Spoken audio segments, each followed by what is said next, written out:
So along came the Democrats, claiming they were going to clean up the corruption. They were going to create jobs. They were going to get this debt and spending.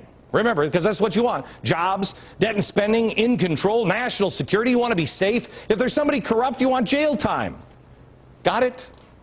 They promised it all. A new national security policy that would repair our image in the world. They promised real change. Because remember, you're here. And they want these things taken care of. So, what did the Democrats do?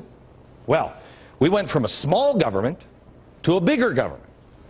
Nancy Pelosi, when George Bush, the small government guy, when she saw his budget, she called it unpatriotic. Here's what Harry Reid had to say about George W. Bush's budget. Watch this.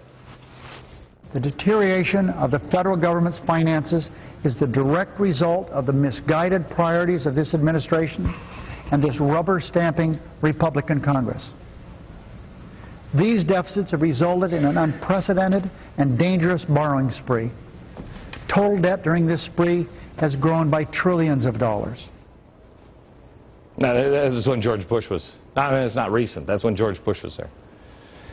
These same people weren't fazed when Obama quadrupled the deficit with the stimulus package. Quadrupled it. They weren't bothered that Obama's spending spree caused the CBO to suddenly increase spending projections by $5.3 trillion. How about Obama will more than double the national debt that Bush nearly doubled?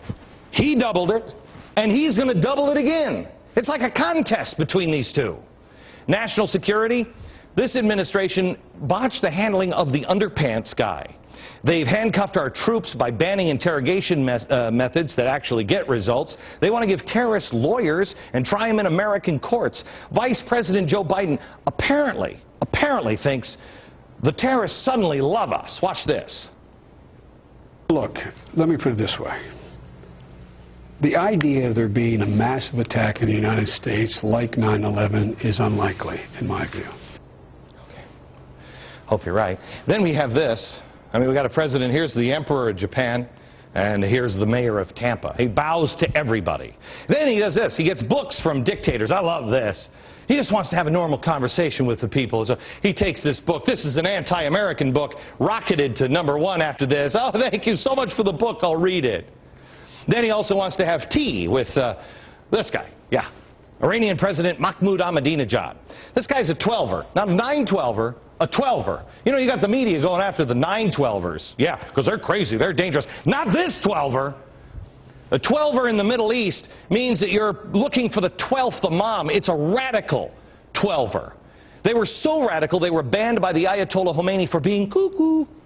They believe in order to hasten the return of the promised one, the Mahdi, basically this guy's version of Jesus, you need to cause global chaos, because only in global chaos will the Mahdi come.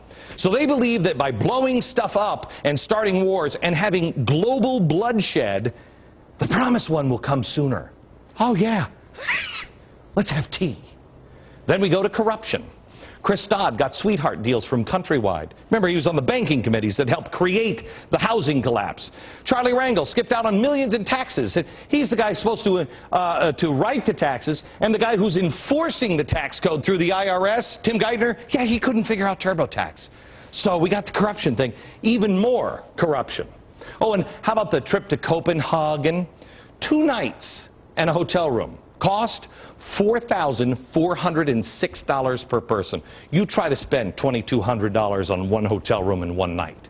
What kind of gold-plated 3,000 thread count sheets are you sleeping on, Jack?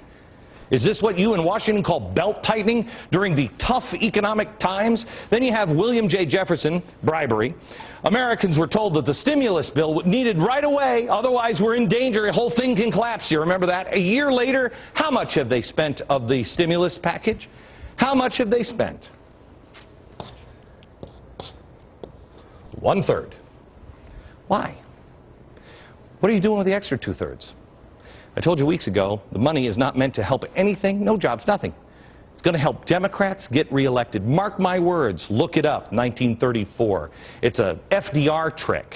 It's a DNC slush fund. They're about to raid it for the upcoming elections. And if it was really about jobs in the economy, they would have spent it by now. Oh, by the way, unemployment, because remember, we all have to fix the jobs. Unemployment number, he lost 4 million. 4 million jobs in his first. George Bush lost 3 in his last. This guy lost 4 million, and unemployment is 10%. It's great.